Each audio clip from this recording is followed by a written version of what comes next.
أنا الغفور الرحيم وأن عذابي هو العذاب الأليم. وقال جل سبحانه وتعالى: وذكر فإن الذكرى تنفع المؤمنين. وقال رسول الله صلى الله عليه وسلم: يسرا ولا تعسرا، بشرا ولا تنفرا، أو كما قال عليه الصلاة والسلام. صدق الله مولانا العظيم وصدق رسوله النبي الكريم، ونحن على ذلك لمن الشاهدين والشاكرين، والحمد لله رب العالمين. اللهم صل على سيدنا ومولانا محمد وعلى آل سيدنا ومولانا محمد كما تحب وترضى عدد ما تحب وترضى. يا رب صل وسلم دائما أبدا على حبيبك خير الخلق كلهم. هو الحبيب الذي ترجى شفاعته لكل هول من الأهوال مقتحم. تمام احباب محبت کے ساتھ نماز والا درود پاک پڑھیں. اللهم صل على سيدنا ومولانا محمد وعلى آل سيدنا ومولانا محمد كما صليت على سيدنا إبراهيم وعلى آل سيدنا إبراهيم إنك حميد مجيد. اللهم بارك على سيدنا محمد وعلى آل سيدنا محمد كما باركت على سيدنا إبراهيم وعلى آل سيدنا إبراهيم إنك حميد مجيد.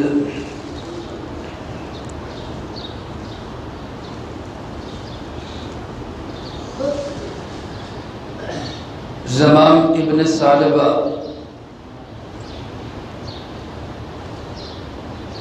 زمزم ابن ثعلبہ یمامی رحمت اللہ علیہ ایک تابعی ہیں. زمزم ان کا نام ہے ضاد کے ساتھ، ایک تو زم زا کے ساتھ جو مائے زمزم کو کہا جاتا ہے، یہ ضاد کے ساتھ ہے زمزم. یہ فرماتے کہ میں مسجد میں داخل ہوا تو میں نے دیکھا مسجد میں ایک بزرگ شخصیت تشریف فرما ہے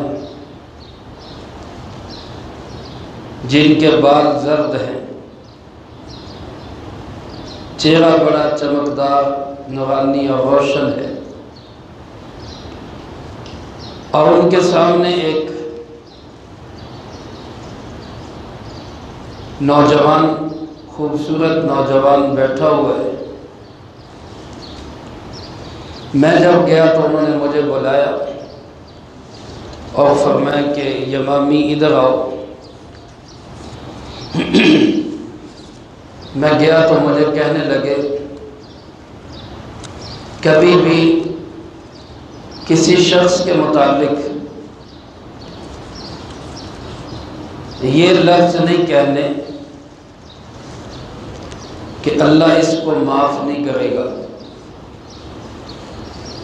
یا یہ شخص جنت میں داخل نہیں ہوگا. یہ لفظ کبھی کسی کو نہیں کہنا. فرمانے لگے، میں نے کہا اللہ آپ پہ رحم فرمائے، آپ کون ہیں اور ایسا کیوں نہیں کہنا؟ ہم تو اکثر اپنے غلاموں کو، بچوں کو، بلکہ اپنے دوست احباب کو بھی یہ کہہ دیتے ہیں آپ ایسا کیوں کہہ رہے ہیں کہ ایسا لفظ نہیں کہنا؟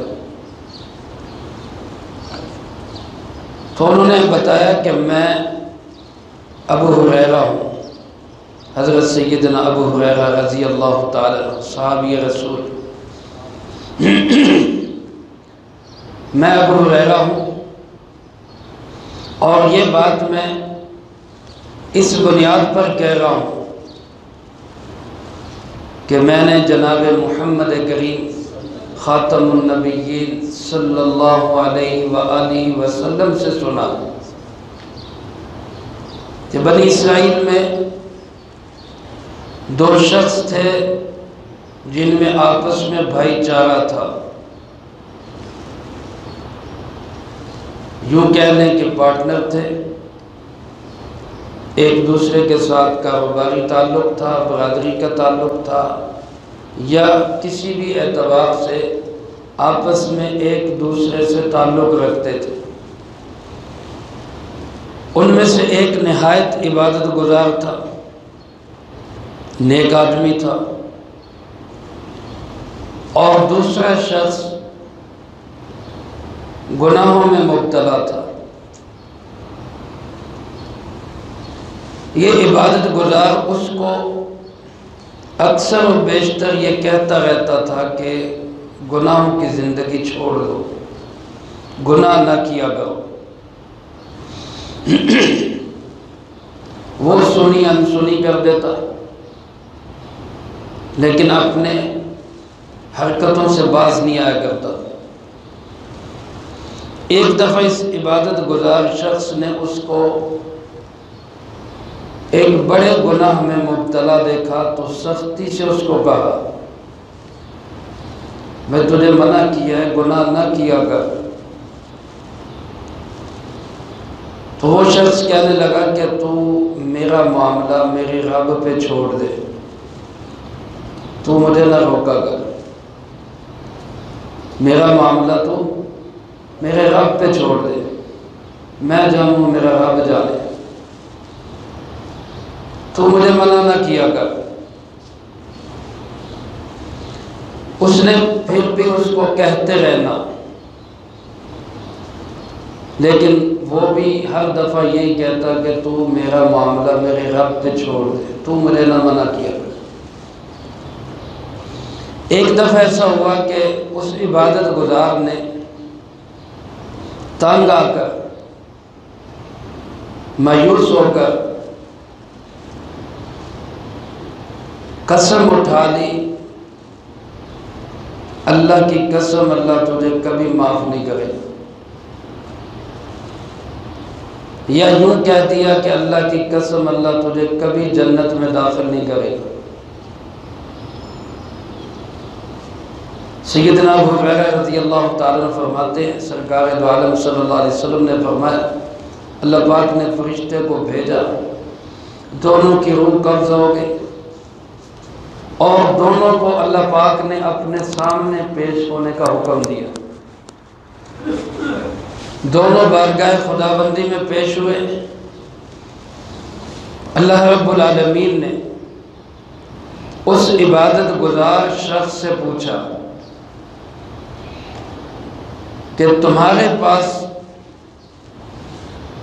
مفہوم عرض کر رہا ہوں کہ تمہارے پاس ایسی کون سی سند ہے، ایسا کون سا ذریعہ ہے، کون سا واسطہ ہے کہ جس سے تجھے پتہ چل گیا کہ میں اس کو معاف نہیں کروں گا، اور تو نے قسم بھی اٹھا لی؟ تو نے کیسے یہ قسم اٹھا کے کہہ دیا کہ اللہ اس کو جنت میں داخل نہیں کرے گا؟ کس بنیاد پر؟ اور فرمایا کہ اللہ پاک نے حکم دیا کہ اس شخص کو، اس گناہگار شخص کو جنت میں داخل کر دیا جائے، اور اس قسم اٹھانے والے شخص کے تمام اعمال ضائع کر کے اس کو جہنم میں داخل کر دیا۔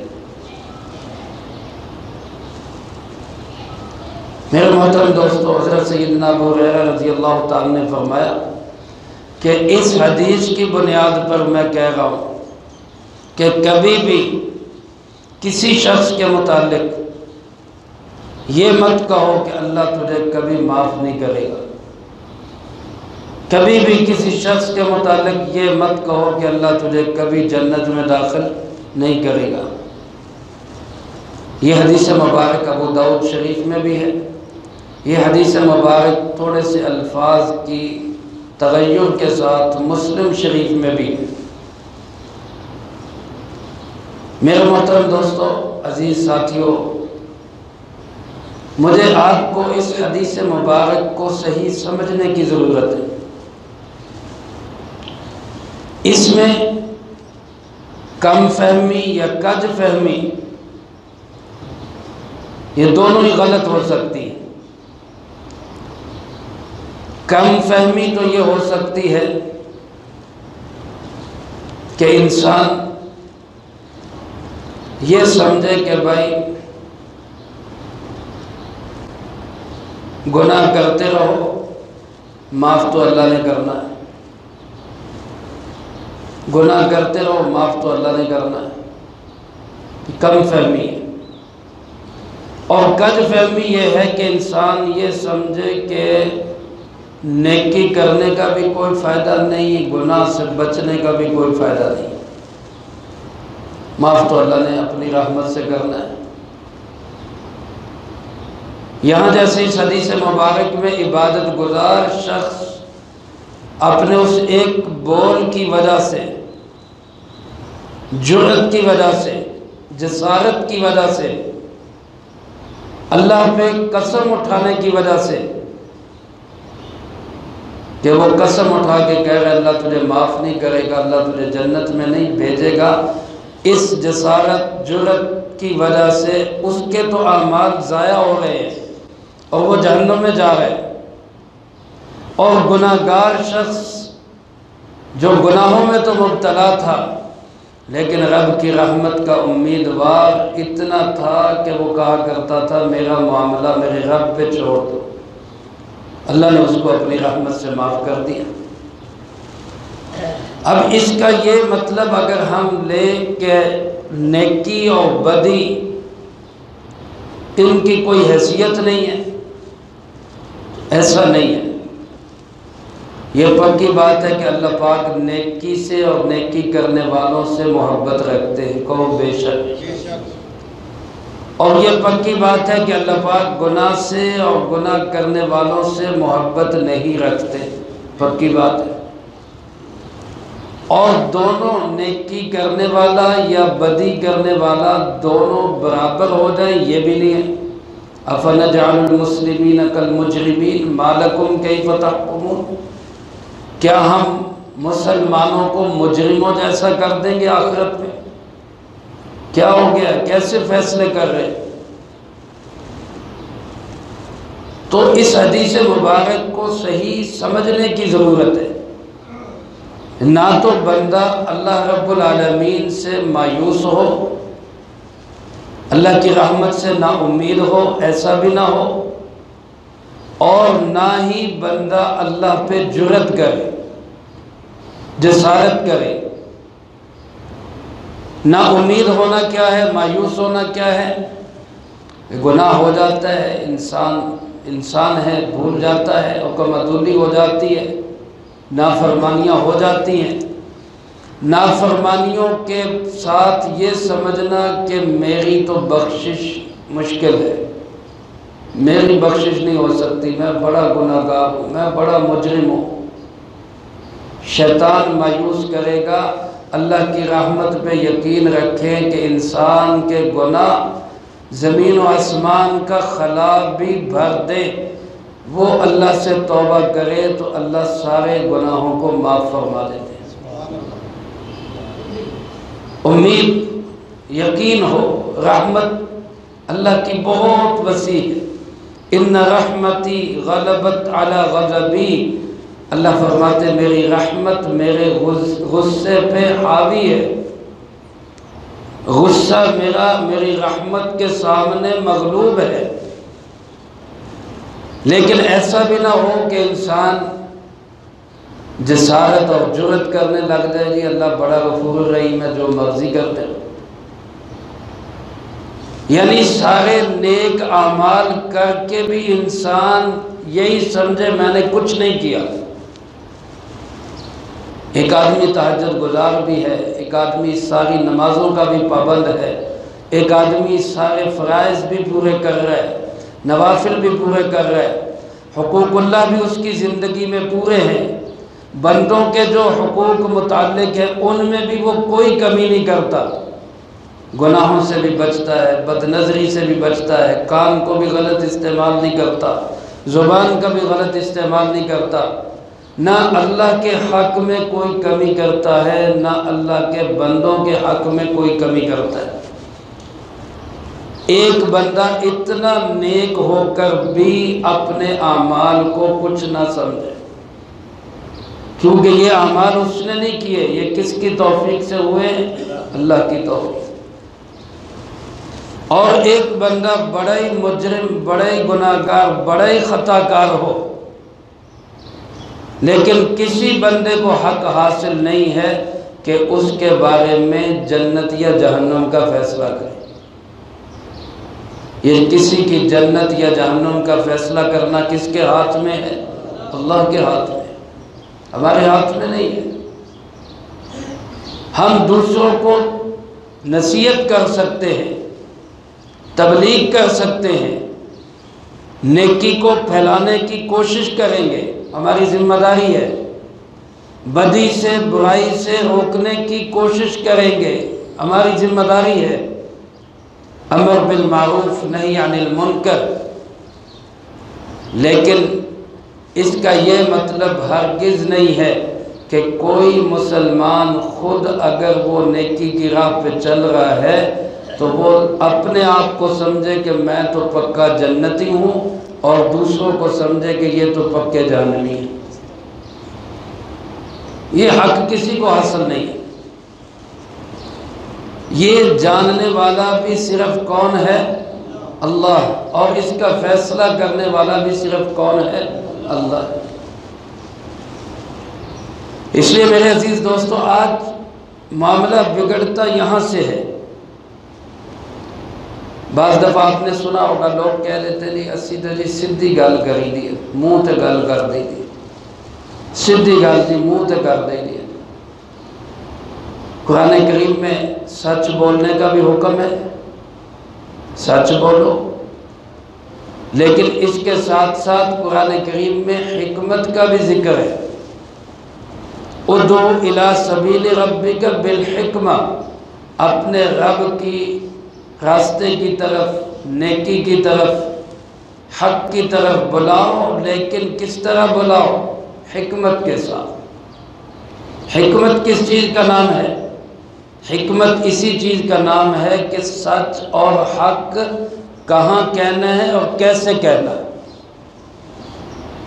اس کا انداز ہے، اس کا طریقہ کار ہے، سچ کیسے کہنا ہے اور کس طرح کہنا ہے، کہاں کہنا ہے۔ دیکھو میرے عزیز دوستو، نبی کریم صلی اللہ علیہ وسلم مسجد نبوی میں تشریف فرما تھے، ایک بدو صحابی، دیہاتی صحابی ہے، نو مسلم تھے، ابھی نئے مسلمان ہوئے تھے، ادب آداب سے اتنے آشنا نہیں تھے۔ مسجد نبوی پہلے کچا فرش، کچی مسجد، مسجد میں ہی آ کے ایک کونے پہ بیٹھ کے انہوں نے پیشاب شروع کر دیا۔ برائی کا کام ہے یا نہیں؟ ایسے سڑکوں پہ بیٹھ جانا اس کو بھی اچھا نہیں سمجھا جاتا، کبھی مجبوری ہوتی ہے بندے کو، کہیں جگہ نہیں ملتی تو ایسے ہو جاتا ہے، لیکن پسندیدہ بات یہی ہے، سرکار دو عالم صلی اللہ علیہ وسلم قضائے حاجت کے لیے جاتے ہیں تو حدیث پاک میں آتا ہے اب اتنی دور چلے جاتے ہیں، اتنی دور کے لوگوں کی نظروں سے اوجھل ہو جاتے ہیں۔ جسم تو نظر نہیں آنا، لیکن جسم چھپا ہوا بھی نظر نہ آئے، یہ بھی نہ پتہ چلے کہ فلاں بندہ وہ قضائے حاجت کے لیے بیٹھا ہوا ہے۔ شرم اور حیا کا تقاضا یہی۔ تو اب اندازہ کریں کہ یہ برائی ہے، اور ایک مسجد، عام مسجد میں کوئی ایسا کرے، پھر مسجد نبوی علی صاحب الصلاۃ والسلام، پھر رسول اللہ صلی اللہ علیہ وسلم کے سامنے صحابہ اٹھنے لگے کہ اس کو روکیں، آپ نے منع کر دیا۔ اب یہاں کوئی کہہ دی حق نہیں بیان کیتا، وہ قضاء حاجت کر رہے، اس کو جا کے روکو گے، وہ درمیان میں رکے گا، کتنی تکلیف ہوگی اس کو، کچھ نہیں کہا۔ جب وہ اپنی حاجت سے فارغ ہو گیا پھر پاس بلایا اور بلا کے اس کو سمجھایا کہ یہ جو مسجدیں ہوتی ہیں اللہ کا گھر ہوتا ہے، اللہ کے گھروں میں اس طرح کی گندگی، غلاظت، نجاست، یہ کام ٹھیک نہیں ہے۔ وہ صاحب فرماتے ہیں اللہ کی قسم میں نے زندگی بھر ایسا معلم نہیں دیکھا، ایسا سمجھانے والا نہیں دیکھا، ایسا محبت کرنے والا نہیں دیکھا۔ اب ہم بس حق بات کرنی، منہ تے کرنی کیسے ہے، اس کا طریقہ کار کیا ہے؟ آیا سامنے والے کے کوئی اس کی عزت نفس ہے، اس کا بھی خیال رکھنا ہے یا نہیں رکھنا؟ یا صرف ہم نے حق کو ایک لاٹھی کی طرح مار دینا، اگلے کا سر پھاٹے جائے نہ؟ میرے عزیز دوستوں، میرے محترم بھائیوں، یہ بات ہم اس کو سمجھ لیں کہ حق کو بیان کرنا، اللہ کے دین کی تبلیغ کرنا، نیکی کا حکم کرنا، برائی سے منع کرنا، یہ ہماری ذمہ داری ہے، کسی پہ احسان نہیں کر رہے، کسی کے ساتھ نیکی نہیں کر رہے، ہمارا کام ہے۔ فرض نماز اگر پڑھ رہے ہیں، فرائض اگر ادا کر رہے ہیں تو کسی پہ نیکی نہیں کر رہے، ہماری ذمہ داری ہے، ہمارا کام ہے، ہر ایک مسلمان کی ذمہ داری ہے۔ دین کا علم حاصل کر رہے ہیں، عالم ہیں، قاری ہیں، مفتی ہیں، پڑھ رہے ہیں، پڑھا رہے ہیں، تبلیغ کر رہے ہیں، جمعہ پڑھا رہے ہیں، دوسرے دین کے کام کر رہے ہیں، یہ ذمہ داری ہے، کسی پہ احسان نہیں ہے۔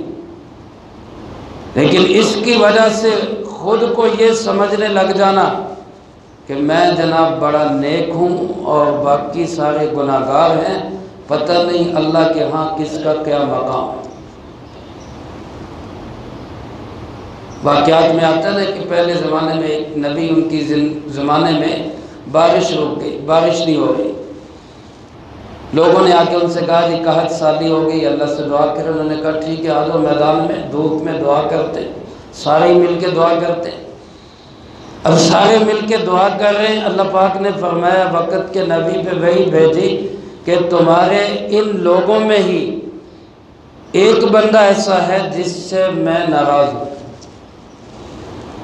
اندازہ کریں، ایک بندہ گناہگار ہے، مجرم ہے، نافرمان ہے، اور ایک اتنا گناہگار، اتنا نافرمان کہ اللہ فرما رہے میں اس سے ناراض ہوں۔ کتنا بد نصیب ہوگا وہ جس سے اللہ ہی ناراض ہوں۔ فرمایا وہ چلا جائے، میں بارش برسا لیتا ہوں۔ اللہ کے نبی نے اعلان کر دیا۔ اب وہ بندہ بھی وہی موجود تھا، اپنے حالات کا ہر بندے کو پتہ ہوتا ہے۔ اس نے اب زبان بھی نہیں ہلائی، کوئی ہاتھ بھی نہیں اٹھائے، اس نے کوئی شکل صورت بھی ایسی نہیں بنائی، دل ہی دل میں اللہ سے رابطہ کیا، یا اللہ میں معافی مانگتا ہوں، میری وجہ سے ساری مخلوق تنگ ہے، میں معافی مانگتا ہوں، تو مہربانی کر، میں آئندہ یہ جرم نہیں کروں گا، تو مجھ سے راضی ہو جا، بارش برسا دے۔ آن کی آن اللہ کی شان، کالی گھٹائیں چھائیں اور بارش ہونے لگ گئی، لوگ خوش ہو گئے۔ لیکن بات سمجھ نہیں آئی، بھی آپ نے اعلان کیا تھا بندہ چلا جائے پھر بارش ہوگی، بندہ تو کوئی گیا نہیں۔ اللہ کے نبی نے اللہ سے رابطہ کیا تو اللہ پاک نے فرمایا کہ میرے اس بندے نے مجھ سے توبہ کر لی، میری اس کی صلح ہو گئی، اب میں اس سے راضی ہو گیا۔ اور یہ سن لیں کہ آج جو بارش ہو رہی ہے نا، وہ اسی بندے کی وجہ سے ہو رہی ہے، اسی کی وجہ سے ہو رہی ہے۔ لوگوں نے کہا کہ جی ہمیں پتہ تو چلے، ہم اس اللہ والے کی زیارت تو کریں، اللہ کا وہ نیک بندہ ہمیں بھی پتہ چلے۔ اللہ پاک سے درخواست کی، اللہ پاک نے فرمایا کمال ہے، جب اس سے میری لڑائی تھی، میں اس سے ناراض تھا، وہ میرا نافرمان تھا، تب میں نے اس کا پردہ نہیں کھولا، اب تو میری اس سے صلح ہو گئی، اب میں اس کا پردہ کیسے کھولوں؟ میرے محترم دوستو، ہمیں نہیں پتا کس کا اللہ کے ہاں کیا مقام۔ ہاں، اپنا کام ضرور ہم کریں، تبلیغ ضرور کریں، لیکن خود کو جنتی سمجھ کر نہیں، اپنا فرض سمجھ کر تبلیغ کریں۔ خود بھی ٹھیک ہوں، دوسروں کو بھی ٹھیک کرنے کی کوشش کریں، اور سب کچھ کرتے ہوئے بھی یہ نہ سمجھے کہ میں بہت کچھ ہوں، یہ سمجھے کہ میں کچھ نہیں ہوں، پتہ نہیں اللہ کے ہاں کس کا کیا مقام ہے۔ اللہ مجھے آپ کو سب کو اس کی سمجھ بھی نصیب فرمائے، اس کی توفیق بھی نصیب فرمائے۔ خلاصہ یہی حضرت سیدنا ابو ہریرہ رضی اللہ تعالیٰ نے فرمایا، کبھی بھی کسی انسان کے بارے میں یہ بات مت کہو کہ اللہ فلاں کو معاف نہیں کرے گا یا اللہ فلاں کو جنت میں داخل نہیں کرے گا۔ یہ جملہ ہماری زبان پر کبھی کسی کے لیے نہیں آنا چاہیے۔ ہمیں اپنی فکر کرنی چاہیے، اللہ ہمیں معاف بھی فرما دے، اللہ ہمیں جنت میں داخلہ بھی نصیب فرما دے۔ جو کہا سنا اللہ اس کو زندگی میں لا کے دوسروں تک پہنچانے کی توفیق عطا فرمائے۔ وآخر دعوانا الحمدللہ رب العالمین۔ سنتیں ادا فرمائے۔